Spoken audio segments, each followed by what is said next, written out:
Sorry, you guys, just take a second. I gotta get my noise canceling set up.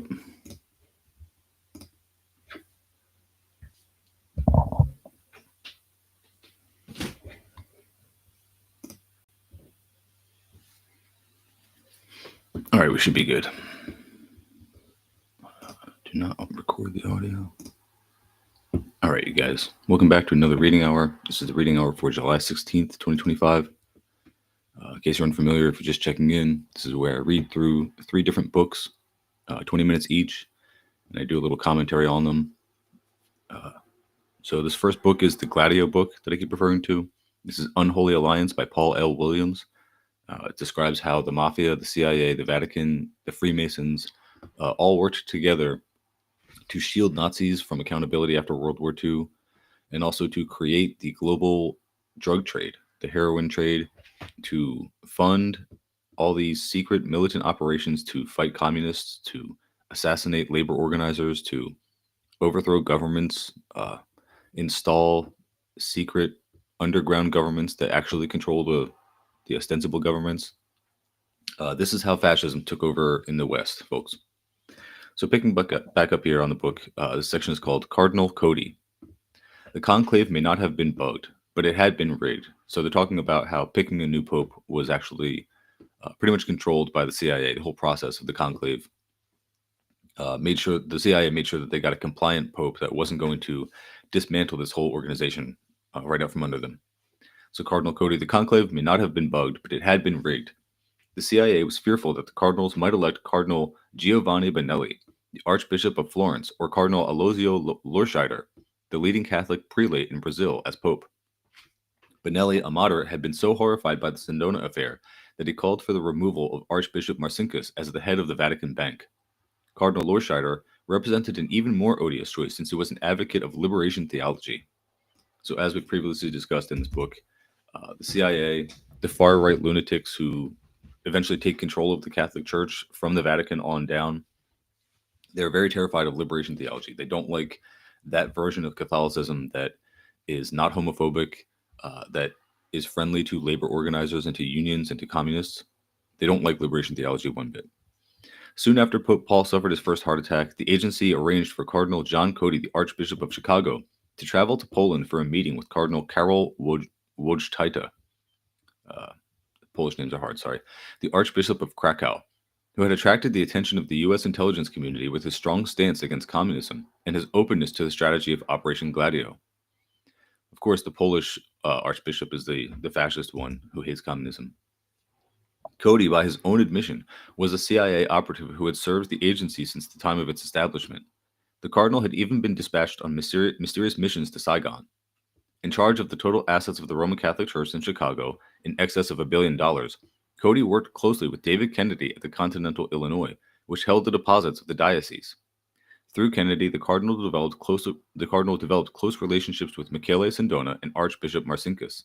So these are like the high-level shady Gladio operatives within the Catholic Church who are quite literally just mobsters who ascend to these positions of high authority in the Catholic Church and also high finance. Like they control conglomerates of several banks, not just like a bank, but conglomerates of several banks. And these are all just used to launder and funnel money from drug operations to literal fascists and Nazis to conduct these anti-communist operations throughout Europe, South America, Africa, wherever they need this kind of stuff done. Asia, East Asia mostly. During the 1970s, Cody diverted millions of dollars via Kennedy's Chicago Bank to Marcinkus at the IOR. Marcinkus, in turn, would channel the money to cardinals in Poland, including Wojtyła. Let's see. The reason for the transfers of such large amounts of money was never adequately explained. Yeah, there's so many just dead ends where the regulators just give up or are sometimes assassinated before they can uncover any of this stuff. This next section here is called The Dark Horse. The only ecclesiastical purpose for Cody's trip to Krakow was to cultivate Wojtyła's interest in a dark horse candidacy for the papacy. While Cody remained in Poland, Cardinal John Kroll of Philadelphia began to work the phones in support of the little-known Pole, who was not a member of the Roman Curia. Kroll was a formidable church figure with high-powered friends, including 3 former American presidents, Johnson, Nixon, and Ford. The cultivation of a dark horse was necessitated by the fear that Cardinal Sebastiano Baggio, the prefect of the Sacred Congregation for Bishops, might fail to capture the needed votes for the Holy Office. Baggio, a prominent member of P2, had served Operation Condor by purging the Latin American Bishops' Conference of all proponents of liberation theology. So they have their guy that they want to be the Pope, this Baggio guy, because he's already proved his allegiance to Gladio. He's literally a member of the P2 Masonic Lodge, where all the members of the Gladio administration are. So they want this guy, but they might not be able to get him. Moreover, he had openly pledged to conduct business as usual, with Marcinkus and Calvi remaining in control of the IOR. Prior to the conclave, the cardinals with ties to P2 met at Villa Strich on the outskirts of Rome to plan alternative courses of action during the conclave. One alternative was the selection of Albino Luciani as the next pontiff. He was a simple man with a, quote, nervous smile and an ungainly appearance, who they agreed was afraid of his own shadow. So I guess that means he's easy to control. Bogus securities is this next section here. The new pope called himself John Paul I and pledged to follow in the footsteps of his two immediate predecessors, and few within the CIA and the Sicilian Mafia fancied him a threat to the existing order of things. But a series of articles appeared on the front pages of leading Italian newspapers and periodicals, including Il Mondo and La Stampa, which called upon the new Holy Father to reform the Vatican Bank and to put an end to the Church's ties to, quote, the most cynical financial dealers in the world, from Sindona to the bosses of the Continental Illinois Bank in Chicago. Okay, so I guess they're uncovering small bits and pieces of the corruption here, and at least the Italian newspapers are calling in bold headlines to attack it, to do something about it. Through Cardinal Brunelli, who became his friend and counselor, John Paul was aware of the Vatican's involvement in a plot to sell $1 billion in counterfeit securities. The deal had been forged by Sindona, who made arrangements for the preparation of the bogus securities with members of the Gambino family in New York. To verify the Holy See's involvement in the scheme, Cardinal Eugene Tisserand, Dean of the College of Cardinals, had provided the Mafia with a letter bearing the official insignia of the Sacra Congregazione del Religiosi, so the religious congregation of Sacred Religious Congregation. Phony bonds from companies such as American Telephone and Telegraph (AT&T), General Electric, Chrysler, and Pan American World Airways were delivered in July 1971 to the IOR. In order to ensure that the bonds would be accepted as genuine, Archbishop Marcinkus made trial deposits at the Hanselbanken in Zurich and Banca di Roma. The securities were examined and certified as authentic. The problem arose when officials of both banks went with samples of the bonds to examiners at the Bankers Association in New York, who found that the securities were counterfeit. Word went out to Interpol. The Organized Crime and Racketeering Division of the U.S. Department of Justice sought an interview with Cardinal Tisserand, only to learn that the Vatican official had died of natural causes. Very curious timing. After questioning Marcinkus, U.S. officials sought an indictment for his arrest, but the Nixon administration called a halt to the probe, and the case against the Archbishop was placed among the dead files of the FBI. I have lost count by this point of how many times in this book alone we have had this happen, where some very obvious corruption, very obvious shady financial dealing, very obvious money laundering comes up, is begun to be investigated by these authorities, and then is immediately shut down by higher authorities and then never pursued again. And then everyone involved either agrees to leave it alone, they just follow the chain of command, and they listen to their bosses and say, I'm just going to drop that, I'm not going to worry about it anymore. Or if they continue to worry about it, like on some shit from The Wire or whatever, they're killed. Somebody assassinates them. Or they die of quote-unquote natural causes with very convenient timing. This happens a lot, folks.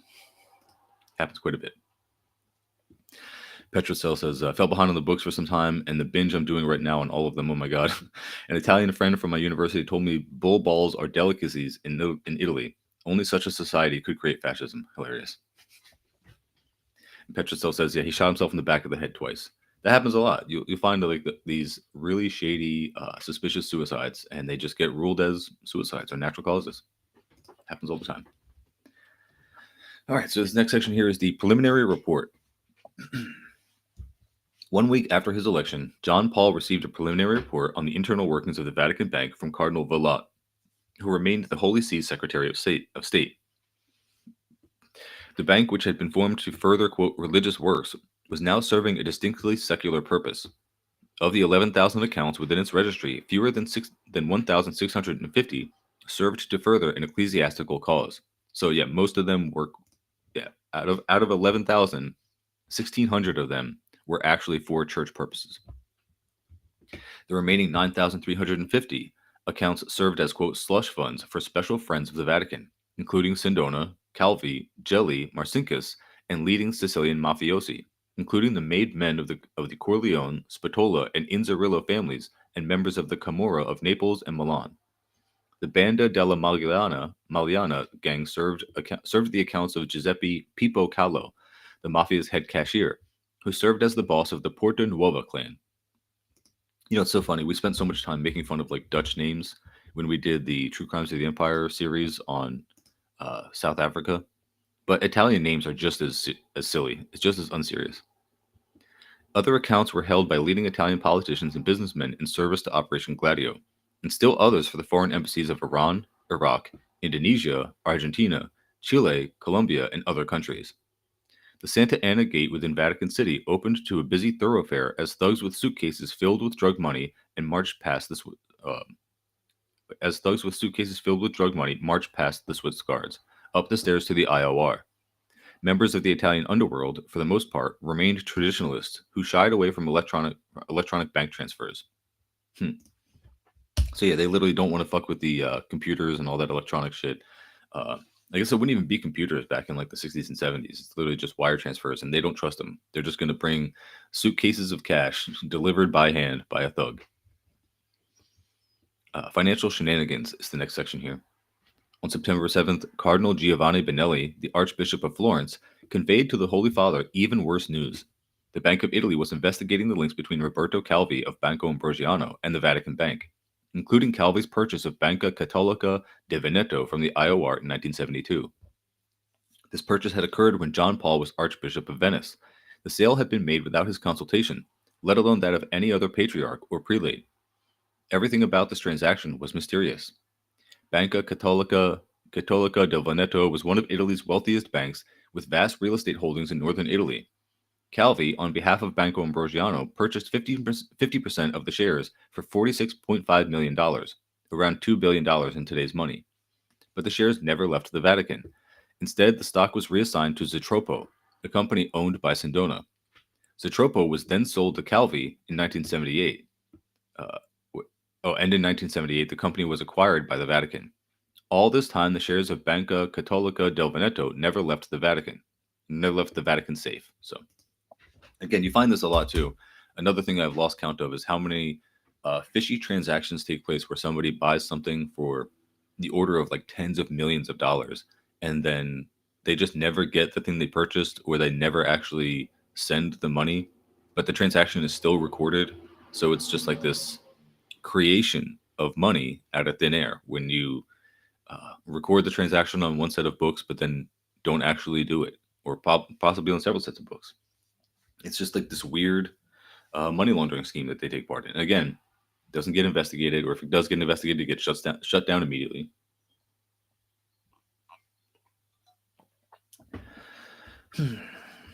Fun stuff, you guys. Yeah, I'll go on for another 7 minutes with this one. The investigator sent a preliminary report concerning these irregularities to Judge Emilio Alessandrini. The final report, Cardinal Benelli told the Pope, could result in criminal charges not only against Calvi, but also leading Vatican officials, including Archbishop Marcinkus and his two close IOR associates, Luigi Manini and Pellegrino de Strobel. Neither Cardinal Benelli nor the Pope were aware that the troublesome matter of Judge Alessandrini was under control, and that the criminal charges would not be filed against Calvi and his IOR cohorts. So they're already taking care of this guy. On January 29th, 1979, 5 gunmen murdered the Italian magistrate when his orange Renault 5 stopped for a red light on Via Muratori in Rome. The action accomplished its purpose. The investigation of Calvi and the Vatican officials came to an abrupt halt. Yeah, once again, someone is assassinated. Everyone else gets the idea that they're going to leave that shit alone, and they don't bother investigating it further.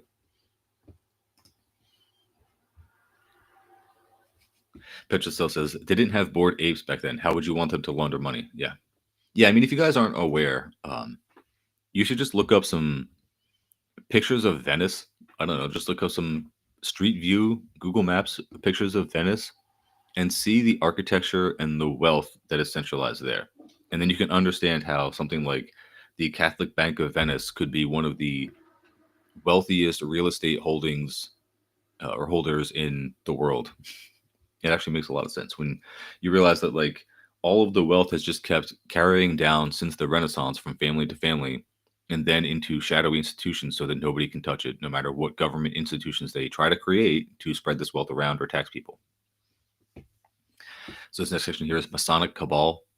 The most appalling revelation came on Tuesday, September 12th, when John Paul sat down at his desk to discover the latest copy of L'Osservatore Politico.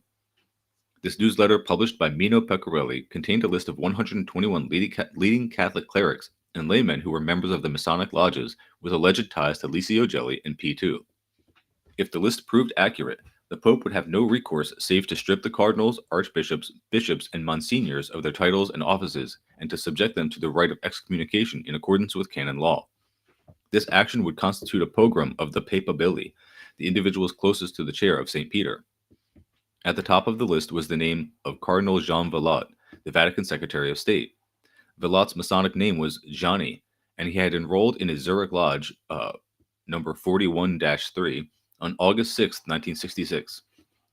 The Pope sought to see if the information was accurate by making contact with Italian officials through his close friends, Cardinal Pericle Felici and Monsignor Giovanni Benelli, whose names did not appear in the newsletter. Since all secret societies in Italy must register the names of their members with the state. Oh, that's wild. That's a crazy law. Imagine having that, or like, okay, first of all, having to have that law, but then also expecting that these people are going to follow it.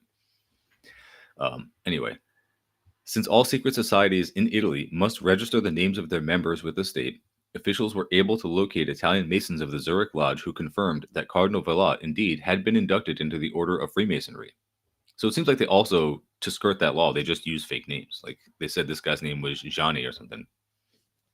Another name on the list was that of Vallot's assistant, Cardinal Sebastiano Baggio, Masonic name Seba, S-E-B-A, Lodge number 85-1640. Date of initiation, August 14th, 1967.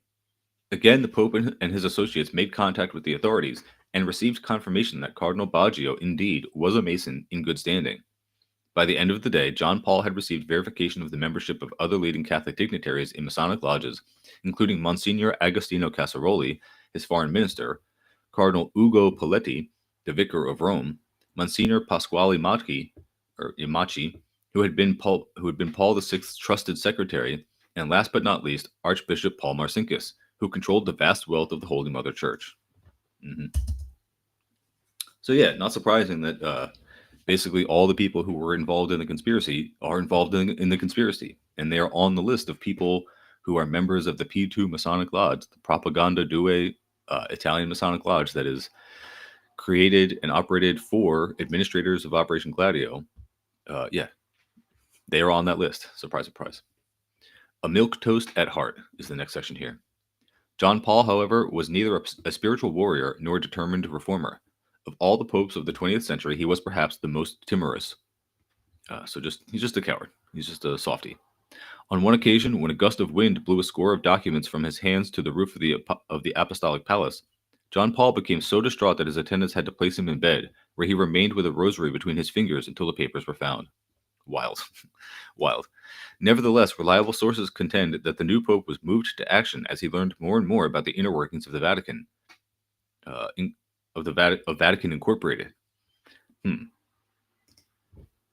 Weird that he chooses to call it Vatican Incorporated. I guess he's like realizing that the church is just a business. According to author David Yallop, John Paul announced on September 28th his decision to remove Archbishop Marcinkus from the IOR, to transfer Cardinal Baggio to the Diocese of Florence, and to force Cardinal Vallot into retirement. This contention is supported by declassified documents from the U.S. Department of State and the CIA. The presumed papal simpleton, who ceaselessly spoke to his friends and associates about his fondness for Pinocchio, seemed suddenly set on becoming a real pope. It was 1978. The strategy of tension was still in effect. Aldo Moro remained intent on forming a coalition government with socialists and communists. Liberation theology continued to spread throughout Latin America, giving rise to left-wing guerrillas and left-wing governments. The CIA had lost its connection to the drug lords of Southeast Asia and was engaged in a new search for opium to fund its black operations. All matters, including the utilization of the offshore corporations set up by Sindona and Calvi, awaited final resolution. The timing could not be worse for an upheaval within the IOR. So yeah, I guess this really was a possible inflection point where if this guy had been like a real bold reformer, he probably could have put like an end to the whole Operation Gladio and the drug trade. But since we know that he was not, I've obviously described how they're describing his character here. We know that that's not how things turned out. So I'm going to bookmark this one here. I'm at 20 minutes for the episode. So tomorrow I will pick up on the section The Macabre Grimace. But now I will switch over to Western Marxism. And again, this is the book by Domenico Losurdo, translated and edited by Gabriel Rockhill.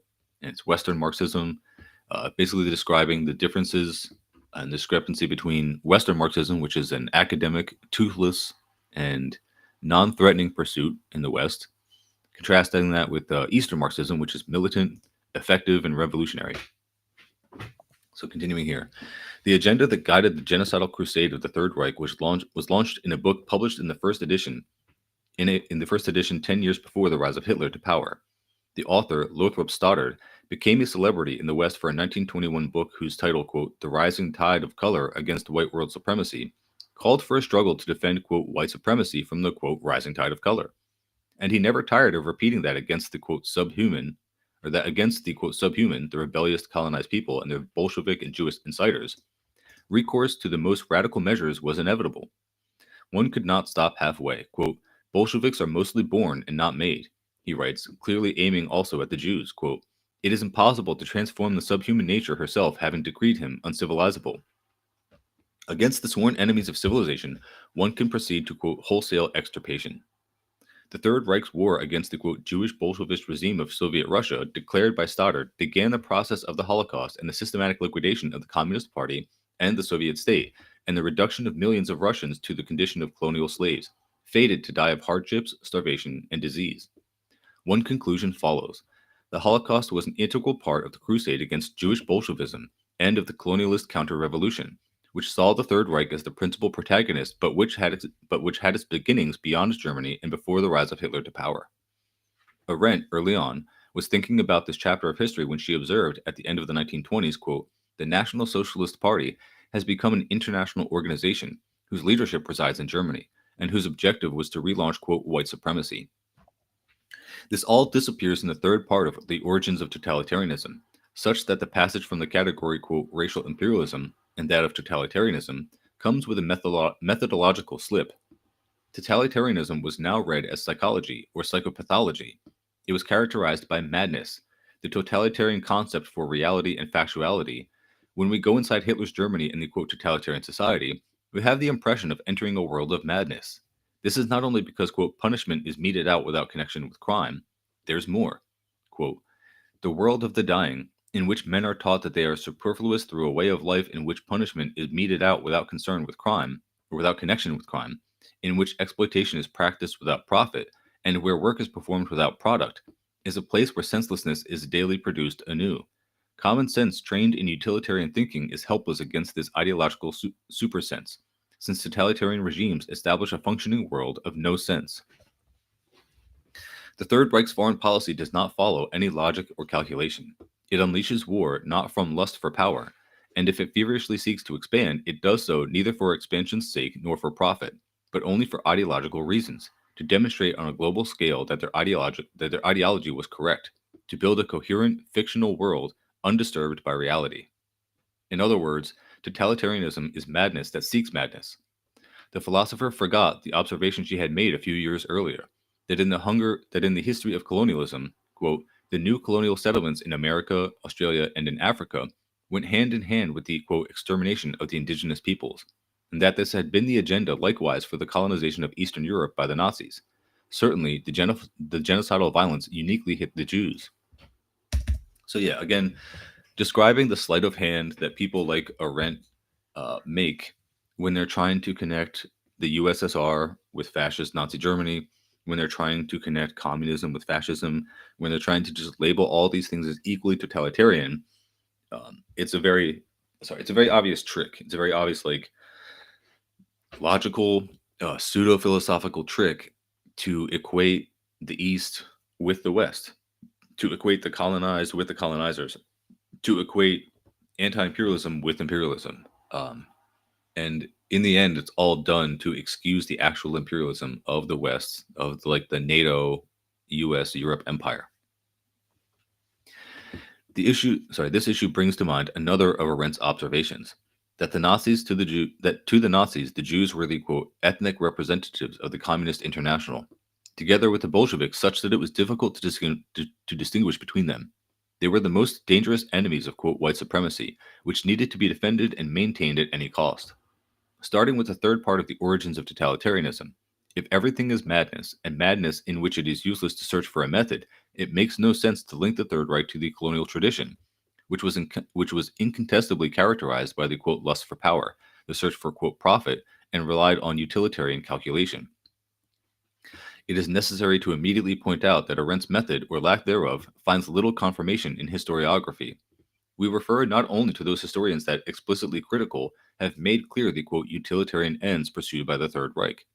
Perhaps even more significant are the authors who, without mentioning Arendt, have called attention to some essential points. With his war of decimation and enslavement in the East, Hitler set in motion a gigantic slave trade, which served admirably to feed the production of goods and arms for Germany at war. The Fuhrer had unleashed the greatest colonial war in history to build his continental empire in Eastern Europe, a war conducted not only by armies but also by a wave of settlers from Germany and other countries following in the footsteps of the whites who had emigrated from Europe to North America, and who, once there, then led the colonization of the West. The policies of the Third Reich were not an expression of pure madness, just as the slave trade was not, nor the expansion of the North American Republic from one ocean to the other, nor were colonial wars in general. So yeah, it's that what do you go again? I don't want to say sleight of hand or logical trick, but it again is. It's just that excusing of Western colonialism by labeling it as something different, by just saying it's like a fact of nature that you just have to deal with, and you can't ever hold anyone to account, let alone try to have any justice for it. Uh, yeah, it's all done to just, and it's very obviously nonsense. Like the way that they just act like, oh, these people are just crazy. They're not creating the slave trade. They're not exploiting all these people of color for profit or for, uh, any kind of meaningful benefit. They're just doing it because they're bad people, and therefore you can't meaningfully combat that if you just think it's some kind of inherent vice. All right, let's see. The later Arendt placed herself in an intellectual tradition that explicitly spoke of madhouses in referring to the revolutions of 1848, Tocqueville, or of the Paris Commune. Hippolyte Taine? I don't know who that is. Was Hippolyte Taine someone who was a essential figure in the Paris Commune that I've just never heard of? I've always heard that people talk about Robespierre. And that read the great historical crises as as explosions of madness that engaged in radical critiques of the existing order, as expressions of lack of common sense and of pathological breaks from reality. In effect, the psychopathological paradigm allowed Arendt to lessen the role of colonialism and to embellish the liberal West, each considered extraneous to the horrors of the final solution. Yeah, that's what she's doing, is separating the quote-unquote liberal democratic West, which was very obviously the model for Hitler. He explicitly said so.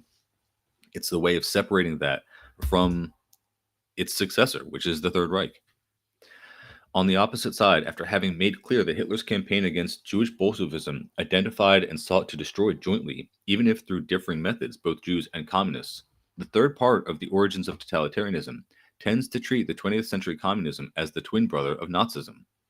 The fact is that once set on the path of the psychopathological paradigm to explain totalitarianism, all that is left to her is recourse to quote paranoia and the cloying juxtaposition of one paranoid with another. All are seen as the same in a diagnosis detached from evidence and indeed by the sovereign and arbitrary decision of the interpreter herself. It's almost like when you just make up the whole paradigm, you can say whatever the fuck you want. It doesn't matter if it's actually meaningful or connected to reality in any way. Western Marxism did not know how to resist this ideological operation. In some ways, it represented a contrast with Eastern Marxism that we have seen in the decisive moments of the 20th century history. With the outbreak of the First World War, the exponents of nascent Eastern Marxism insisted that the horrors of capitalism and imperialism did not wait for August 1914 to manifest themselves in the colonies. An analogous contrast emerged during the Second World War, which Western Marxism wrongly saw as starting in 1939 when imperialist expansionism broke out in Europe, an expansionism that already for years had raged to the detriment of the colonies. Finally, by adopting the positions of the later Arendt, Western Marxism, now moribund, lined up the dominant ideology and developed a discourse on power and total institutions completely removed from the colonial world. Mhm. That's a very good summation of the disconnect from reality and materialism that Western Marxism is pretty much founded in. So this next section, number 4, on trial, colonialism or its victims. We must analyze in all aspects the turning point in Arendt's work after the outbreak of the Cold War. By this point, the judgment she rendered on this or that country was made with a degree of abstraction from reality usually reserved for the colonial peoples.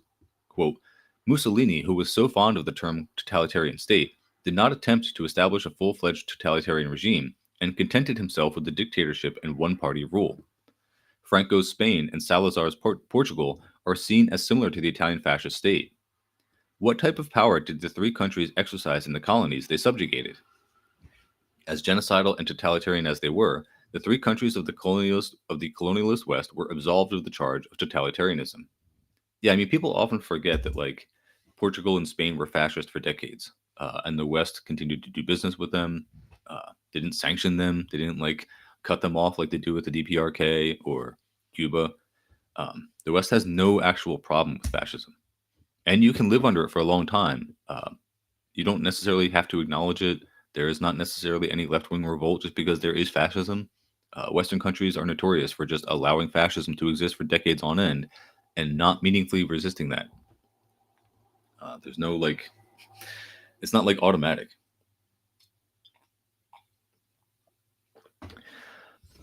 The preface to Part 3 of the 1966 edition of The Origins of Totalitarianism asked if one should speak of totalitarianism regarding Mao Zedong's China, but the China enslaved by the Empire of the Rising Sun posed no such problems. Yeah, they're constantly critiquing and condemning Mao's China, but do not care one bit about imperialism from the Japanese. And yet, this was one of the most horrible pages of 20th century history. With the conquest of Nanking in 1937, massacres became a sort of athletic competition, and at the same time, entertainment. Who would be the quickest and most efficient at decapitating prisoners? The unleashing of power without limits and the dehumanization of the enemy had reached a rare degree of completion, perhaps with some unique elements. Instead of animals, vivisection experiments were conducted on the Chinese, who in another episode constituted the living targets for the Japanese soldiers to practice bayonet charges. Power without limits was also exercised on women, who faced brutal sexual slavery. However, only the regime that ended all this is suspected of totalitarianism. Yeah, great point. It's only the people who stop the fascism that are called totalitarianism, authoritarians, dystopian dictators. Still more, we have seen Lord Cromer at the top level of British colonial administration as a sort of proto-Eichmann, but now read a passage that explains the genesis of, quote, totalitarian government. Quote, conversely, the chances for totalitarian rule are frighteningly good in the lands of traditional Oriental despotism. In India and China, where there is almost inexhaustible material to feed the power accumulating and the man-destroying machinery of total domination, and where, moreover, the mass man's typical feeling of superfluousness, an entirely new phenomenon in Europe, the concomitant of mass unemployment and the population growth of the last 150 years, has been prevalent for centuries in the contempt for the value of human life. Far from accusing colonialism or imperialism, the discussion of totalitarianism's genesis ends up blaming the victims, the colonial peoples, independently of their political regime, as with India, a democracy even if often allied with the Soviet Union during the Cold War. Constituting a precondition or a threat of totalitarianism was the, quote, inexhaustible material, the reserve army of human beings. Paradoxically, Arendt ended up adopting a classic argument of colonialist ideology. The alarm over, quote, racial suicide that overwhelmed the white race because of its low fertility and an inability to confront the human sea of colonial peoples of color was a theme dear to Theodore Roosevelt, as it was to Oswald Spengler. And it was not foreign to Winston Churchill either, who was committed to defending the British colonial dominion over a people, the Indians, who engaged in mass disobedience and rebellion because, according to him, they were an inconsiderate and uncontrollable, quote, swarm. In analogous terms, Hitler kept an eye on the danger that the proliferation of indigenous people in Ukraine and Eastern Europe constituted for the German Indies.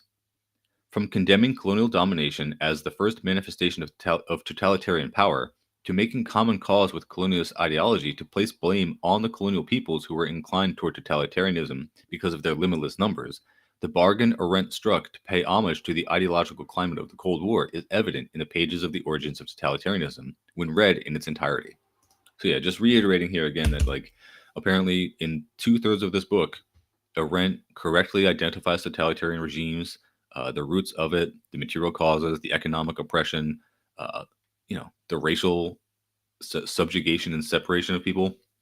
And then in the last third of the book has to make this weird maneuver and flip-flop to excuse Western colonialism in favor of condemning Eastern totalitarianism. So yeah, that is how that works, folks. Arendt's regression worsened over time, as made clear in On Revolution. Marx is the author of the, quote, most pernicious doctrine of the modern age, namely that life is the highest good, and that the life process of society was the very center of human endeavor. The result is catastrophic. Politically, this development led Marx into an actual surrender of freedom to necessity. He did what his teacher in Revolution, Robespierre, had done before him, and what his greatest disciple, Lenin, was to do after him, in the momentous revolution his teachings have yet inspired. The three greatest enemies of freedom, indirectly the most dangerous champions of totalitarianism, are now identified as Robespierre, Marx, and Lenin. These are respectively the Jacobin political leader who sealed the abolition of slavery in Saint-Domingue, and the victory of the black former slaves led by Toussaint Louverture, known not by chance as the Black Jacobin, or as leader of the Black Jacobins. He could have easily been inserted by Arendt into her list of the enemies of freedom. The philosopher who before any other denounced the intrinsic barbarism of colonialism, and the political leader who immediately after taking power had called on the, quote, slaves of the colonies to break their chains, thereby advocating for the world anti-colonial revolution, the greatest accomplishment of the 20th century. And so it is no longer colonialism, the great antagonist, that stands accused. Rather, the two revolutions, the French and Jacobin, and the October Revolution, which sought to dismantle the world colonial slavery system, were named as the enemies of freedom. It's very convenient to be able to do that, to say that you are opposing actual existing socialism or attempts at socialism or leftist praxis or revolutions from the left, saying that you're doing it from a place of actually standing for freedom. This conclusion is not reached by chance. Let's fly over the road accident that, for a moment, led Arendt to express a topos of colonialist ideology. One thing is clear. As is the case in the third part of The Origins of Totalitarianism, and in her subsequent work, she erases the despotic power and totalitarian tendencies that colonialism and imperialism imposed on the colonial peoples, and those of colonial origin, and she ignores the terrible difficulties that emancipation caused for subject peoples and those in danger of being subjected. If one concentrates exclusively on the present or only on the lack of liberal institutions capable of limiting power, it is clear that the suspicion of totalitarianism will not fall on those responsible for colonial wars, but on their victims. For example, the France of the July monarchy that launched the conquest of Algeria at the start of the 1830s was more liberal than the Arab countries it subjugated. However, it was this liberal France that formulated and carried out a policy summarized by Tocqueville, quote, to destroy anything that resembles a permanent gathering of population or, in other words, a town. I believe it is of the utmost importance not to allow any town to survive or arise in the regions controlled by Abd el-Qadir, the leader of the resistance. So how useful is it to see the origins of totalitarianism only in the victims of such an openly declared policy of genocide? However, perhaps also because of Arendt's past, when for a time she was influenced by Marxist thought and the communist movement from the 1970s, the origins of totalitarianism did not encounter any resistance in the ranks of Western Marxism, which by now had reached its terminal stage. Yeah, if it's not absolutely clear, there is just no left in the West. Western Marxists are not leftists. They are neoliberals LARPing as communists and Marxists. All right, so I'm at exactly 40 minutes here, so I will bookmark this one here for the day. Tomorrow we can pick up on the section with a rent from the third world to the Western Hemisphere. Now I'll switch over to the third book for the day. This is The Soviets Expected It by Louise Strong. This is basically just describing. I can't tell if she's writing this like at the very beginning of World War II or right before it happens, but the tone in which it's written is describing life in the Soviet Union and then describing. I guess it has to have been written after or during the war because she's describing battles against Hitler and the Nazis and everything, and describing like why the Soviets believe so much in their system that they are willing to burn down their own houses, raise their own villages because they know that they will be rebuilt after they win the war. And she describes the differences between that and like the French people who value property rights and don't trust the state to take care of them if they lose all their stuff, their houses. So they're unwilling to do that and they just give up their towns really quickly to the Germans when they roll in. It's pretty cool. This is, as someone has mentioned, it's a very humanizing book about the Soviets. So this next section here is chapter 3, Stalin. Let me make this bigger. Sorry. Years ago, when I first lunched with President Roosevelt, just after he had seen H.G. Wells, I found that all of the subjects in the Soviet Union, the one that interested him the most was the personality of Stalin, and especially the technique of Stalin's rule, quote unquote. It is a natural interest. I think it interests most Americans. The unbroken rise of Stalin's prestige for 20 years, both within the Soviet Union and beyond its borders, is really worth attention by students of politics. Yet most of the American press brags of its ignorance of Stalin by frequently alluding to the, quote, enigmatic ruler in the Kremlin. Cartoons and innuendo have been used to create the legend of a crafty, bloodthirsty dictator who even strives to involve the world in war and chaos so that something called, quote, Bolshevism may gain. So yeah, they were already crafting the narrative that Stalin is just as bad or is possibly in league with Hitler. This preposterous legend will shortly die. I wouldn't be so sure. It was based on the fact that most American editors couldn't really afford to understand the Soviet Union, and that Stalin himself was usually inaccessible to foreign journalists. Men who had hit the high spots around the world and chatted cozily with Winston Churchill, Adolf Hitler, Benito Mussolini, Franklin D. Roosevelt, and even Chiang Kai-shek were irritated when Joseph Stalin wouldn't give them time. The fact of the matter was that Stalin was busy with a job to which foreign contacts and publicity did not contribute. His job, like that of a Democratic national chairman, was organizing the ruling party and through it, the country. Damn, imagine that. Imagine Stalin just actually being a good leader, that he doesn't have time to schmooze the press, to cultivate some kind of cult of personality, literally, that they accuse him of having, and that he actually was busy like fighting a war, winning that war, taking care of his country. Since the German-Soviet War began, Stalin has become chief of the army and the government. He will see more foreigners now. He made a good beginning with Harry Hopkins and W. Averell Harriman. They seem to have been impressed. I know how they were impressed, for I also met Stalin. In the light of the impressions that leading Americans and Britons are now going to have of him, the legend of the inscrutable dictator will die. Again, I like her confidence here. I think it's obviously misplaced, knowing now what we know about Westerners and what they think of Stalin, just how they think of this guy, how they talk about him. We may even come to hear Stalin spoken of as a Soviet writer once described him as, quote, the world's greatest Democrat. Man, again, I fucking love the optimism. This is so funny. When I met Stalin, I did not find him enigmatic. I found him the easiest person to talk to I ever met. He is far and away the best committee chairman of my experience. He can bring everybody's views out and combine them in the minimum of time. His method of running committees reminded me somewhat of Jane Addams of Hull House or Lillian D. Wald of Henry Street Settlement. They had the same kind of democratically efficient technique, but they used more high pressure than Stalin did. Guys, do you realize how fucking funny this is? This is hilarious. She's talking about these people I've never heard of, Jane Addams of Hull House or Lillian D. Wald. She's saying that like Stalin is diplomatic and reasonable and able to bring people together just as well as these women organizers, but they are actually more forceful than Stalin. Let that sink in, you guys. Very funny. If Stalin has been inaccessible to foreigners, there were exceptions even to this. That does not mean that he lived in isolation. in a sort of Kremlin ivory tower. There were close to 200 million people keeping him busy. He was seeing a lot of them, not always necessarily the party leaders. A milkmaid who had broken the milking record, a scientist who had broken the atom, an aviator who flew to America, a coal miner who invented a new labor process, a workman with a housing difficulty, an engineer balked by new conditions. Any person representing either a signal achievement or a typical problem, might be invited by Stalin to talk it over. That was the way he got his data and kept in touch with the movement of the country. Yeah, he really just sounds like a fucking man of the people. Imagine this gangster, this guy who was like a low class, quite literally peasant. Imagine that he is actually still in touch with the people, even as the leader of the country.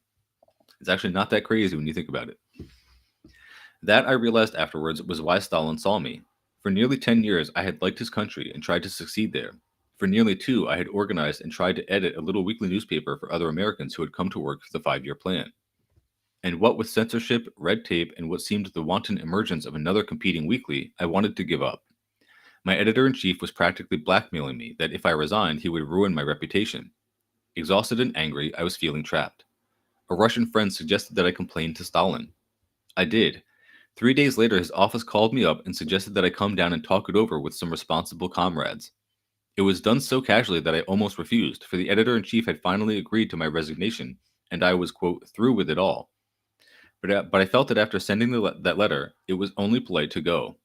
Can you imagine? Can you imagine like you have some workplace dispute like this, and you write to Stalin because somebody tells you to, and they actually write you back and say, yeah, come talk to Papa Stalin about it. It's fucking hilarious, you guys. I can't get enough of this. This is great.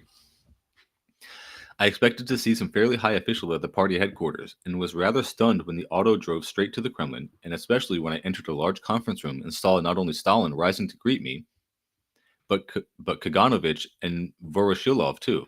It seemed overwhelmingly disproportionate. Yeah, this is like getting to meet like the president's cabinet because your boss is being a dick. This is wild stuff, you guys. I love this. This is very fun. Let's see. Later, I realized that it was not my little problem that chiefly concerned them. I was one of several thousand Americans who had begun to worry them. We had come to the Soviet Union to work in its industries. We were reasonably honest and efficient, but we couldn't make good. Stalin wanted to know what was the matter with us in our adjustment to Soviet industry. By investigating my troubles, he would learn what made Americans click, or more often not click, in the Soviet land. But if he learned about Americans from me, I learned something from him. I learned from him something equally important: how the Soviet Union is put together and how Stalin works. My first impression of him was vaguely disappointing.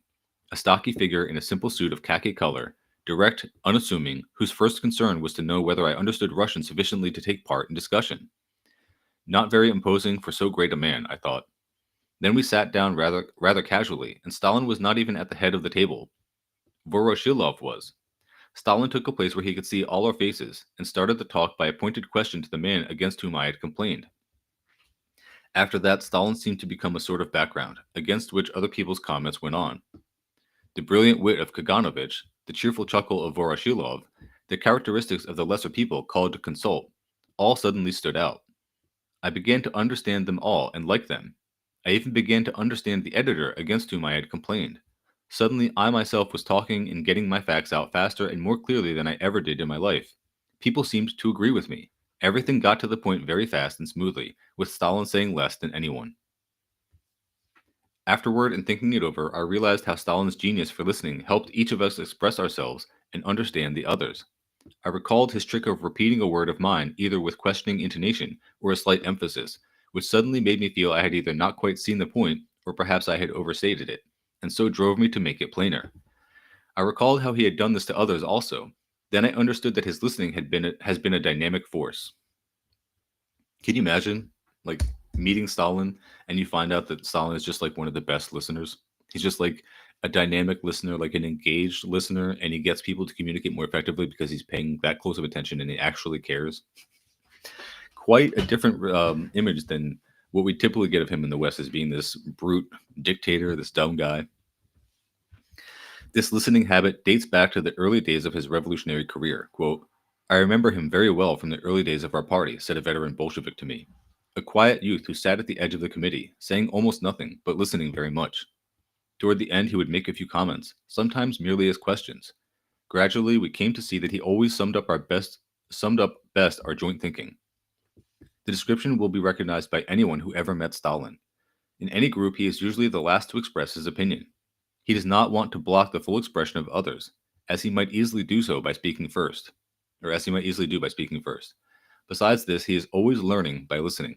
Quote, he listens even to the way the grass grows, said a Soviet citizen to me.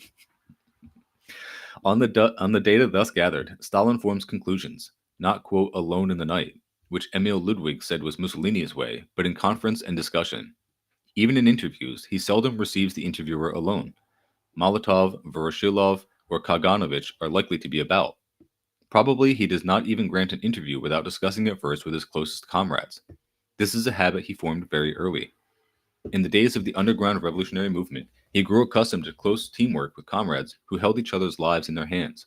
In order to survive, they must learn to agree quickly and unanimously, to feel each other's instincts, to guess even at a distance each other's brains. It was in such a group that he gained his party name. It is not the one that he was born with, the steel one, Stalin. So yeah, also this reminds me again of when we were talking about South Africa and how they had actual vanguard parties. And one key element of these vanguard parties is that they're guided by principle, so that even when separate sections or cells or the militants can't communicate with the leadership, they all still know what to do in any particular situation because they're all guided by the same ideology and principle, and they don't just have to act ad hoc, willy-nilly, unguidedly. Seems like this is very much the case with the Russian Bolsheviks and their revolution as well. It's very important. If I should explain Stalin to politicians, I should call him a superlatively good committee man. Is this too prosaic a term for the leader of 200 million people? I might call him instead a far-seeing statesman. This is also true. But more important than Stalin's genius is the fact that it is expressed through good committee work. His talent for cooperative action is more significant for the world than the fact that he is great. Soviet people have a way of putting it which sounds rather odd to Americans. Stalin does not think individually, they say. It is the exact opposite of the rugged individualist ideal, but they mean it as the very highest compliment. They mean that Stalin thinks not only with his own brain, but in consultation with the brains of the Academy of Science, the chiefs of industry, the Congress of Trade Unions, the party leaders. Scientists use this way of thinking. So do good trade unionists. They do not think individually. They do not rely on the conclusions of a single brain. It is a highly useful characteristic, for no single human brain today is big enough to decide the world's complex problems. Only the combination of many brains thinking together, not in conflict but in cooperation, can safely handle the problems of today. Yeah, that's a great point. That's like literally what people should be doing, is working together. It's actually what businesses do, ironically enough. It's like the private sector, the capitalists, they claim to hate the organization of the state, yet they mimic that same organization. They use those same exact tactics to achieve their own goals. They just do it for the sake of the profit of a few at the top and not the collective. Stalin himself has said this a score of times to various interviewers. When Emil Ludwig and later Roy Howard sought to learn how, quote, the great dictator made up his mind, Stalin told them, quote, single persons cannot decide. Experience has shown us that individual decisions, uncorrected by others, contain a large percentage of error. Soviet people never speak of, quote, Stalin's will or Stalin's orders. They speak of government orders and the party line, which are decisions produced collectively. But they speak very much of, quote, Stalin's method as a method that everyone should learn. It is the method of getting swift decisions out of the brains of many people, the method of good committee work. It is studied carefully in the Soviet Union by bright young men who go in for politics. I love this. I love just getting like the exact opposite view of the Soviet people, of Soviet Russia, of Stalin himself, of the methods of democracy and actual governance that the Soviet Union employed, not just like the totalitarian fucking fictional bullshit that you get in propaganda from the West. For me, the method was emphasized again in the days that immediately followed that first conference. It had seemed to me that Stalin, Voroshilov, Kaganovich, and everybody else had agreed on a certain action. Then the days went by and nothing happened, till the conference seemed almost a dream. I confided my worry to a Russian acquaintance. He laughed. That is our, quote, terrible democracy, he told me. Of course, your affair is really settled, but technically it must be approved by all the members of the political bureau, some of whom are in the Caucasus and some in Leningrad. It will go as routine with a lot of other decisions, and none of them will bother about your question because they know nothing about it. But that is our usual safeguard for any one of the members may wish to add or change something in some decision. That decision will then go back to committee till all are satisfied. Yeah, so it sounds like it could be like very bureaucratic and actually make decisions take a while. But if you ensure that you actually get a better decision that pleases everybody, it seems like it's actually worth taking the time to do that. Stalin brings certain important qualities to these joint decisions. People who meet him are first of all impressed by his directness and simplicity, his swift approach. Next, they notice his clearness and objectivity in handling questions. He completely lacks Hitler's emotional hysteria and Mussolini's cocky self-assertion. He does not thrust himself into the picture. Gradually, one becomes aware of his keen analysis, his colossal knowledge, his grip of world politics, his willingness to face facts, and especially his long view, which fits the problem into history, judging not only its immediate factors, but its past and future too. Stalin's rise to power came rather slowly. The rise of his type is slow and sure. It began far back with his study of human history and especially the history of revolutions. President Roosevelt commented to me with surprise on Stalin's knowledge of the Cromwellian Revolution in Britain, as shown in his talk with H.G. Wells. But Stalin quite naturally studied both the British and the American historical revolutions far more intimately than British and American politicians do. Tsarist Russia was due for a revolution. Stalin intended to be in it and help give it form. He made himself a thorough scientist on the process of history from the Marxian viewpoint, how the masses of people live, how their industrial technique and social forms develop, how social classes arise and struggle, how they succeed. Stalin analyzed and compared all past revolutions. He wrote many books about them, but he is not only a scientist, he also acts. In the early days of the revolution, Stalin's name was hardly known outside the party. In 1923, during Lenin's last illness, I was told by men whose judgment I trusted that Stalin was our coming man. Quote. They based this on his keen knowledge of political forces and his close attention to political organization as a secretary of the Communist Party. They also based it on his accurate timing of swift action and said that thus far in the revolution he had not once guessed wrong. They said that he was the man to whom, quote, responsible party men turned for the clearest statement of what they all thought. In those days, Trotsky sneered at Stalin as the, quote, most average man in the party. In a sense, it was true. Stalin keeps close to the average man. The average man is the material of politics, but Stalin does it with a genius that is very far from average. Quote, the art of leadership, Stalin said once, is a serious matter. One must not lag behind the movement, because to do so is to become isolated from the masses. But one must not rush ahead, for this is to lose contact with the masses. He was telling his comrades how to become leaders. He was also expressing his own ideal, which he has very effectively practiced. Mm-hmm. So yeah, Stalin, in his own words, is also describing the dangers of tailism or commandism. And it's funny because Trotsky is like literally sneering at him, saying like, "Oh, Stalin ain't shit. I'm actually like the better guy. Stalin's just like an average guy." Imagine being a communist. Imagine being part of like a communist movement and saying that like being an average guy who's connected with the workers is a bad thing. Wild stuff. Oh, sorry. Just now I'm checking the Instagram chat. Good to see everybody. I'm not sure where you guys were when you were asking which text this is, but all the links are in the show notes in the description if you want to follow along or check any of the 3 different documents. 20 years ago, in the Russian Civil War, Stalin's instinct for the feeling of the common people more than once helped the Soviet armies to victory. The best known of these moments was the dispute between Stalin and Trotsky about an advance through the North Caucasus. Trotsky wanted to take the shortest military route. Stalin pointed out that this shortcut lay across the unfriendly lands of the Cossacks and would in the end prove longer and bloodier.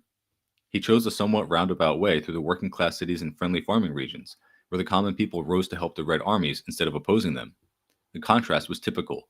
It has been illustrated since then by 20 years of history. Stalin is completely at home in the handling of social forces, as is shown by his call today for a, quote, people's war in the rear of the German armies. He knows how to arouse the terrible force of an angry people, how to organize it, and release it to gain the people's desires. Mm-hmm. You'd love to see that, folks. That's what a great leader can do. I'm going to read just a little bit more here, and then I'll bookmark it for the day. The outside world began to hear of Stalin in the discussions that preceded the first 5-year plan. I wrote an article some 5 years earlier, predicting his rise as Lenin's successor, but the article went unnoticed. It was several years too soon.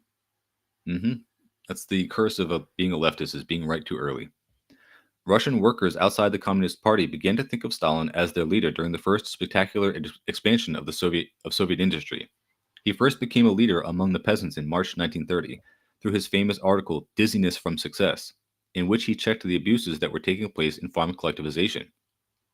I have described its effect on the rural districts in the preceding chapter. I remember Walter Duranty waving that article at me and saying, "At last, there is a leader in this land." Stalin's great moment when he first appeared as leader of the whole Soviet people was when, as chairman of the Constitutional Commission, he presented the new constitution of the socialist state.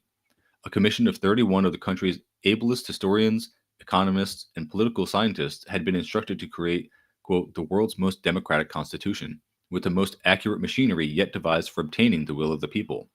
They spent a year and a half in detailed study of every past constitution in the world, not only of governments but of trade unions and voluntary societies. The draft that they prepared was then discussed by the Soviet people for several months in more than 500,000 meetings attended by 36,500,000 people. The number of suggested amendments that reached the Constitutional Commission from the popular discussions was 154,000. Stalin himself is known to have read tens of thousands of the people's letters. Yeah. All right, so I'm going to bookmark this one here for the day, and that will be the reading hour for July 16th. But yeah, this was great stuff. I can't wait to clip a bunch of sections from this part about Stalin and post them on Instagram to try and dispel people's propagandized ideas about who Stalin was, his character as a leader, and what life in the Soviet Union was like. But thank you guys all again for joining. I really appreciate it. And you can find the reading hours broadcasted on the True Crimes of the Empire podcast feed on SoundCloud, Spotify.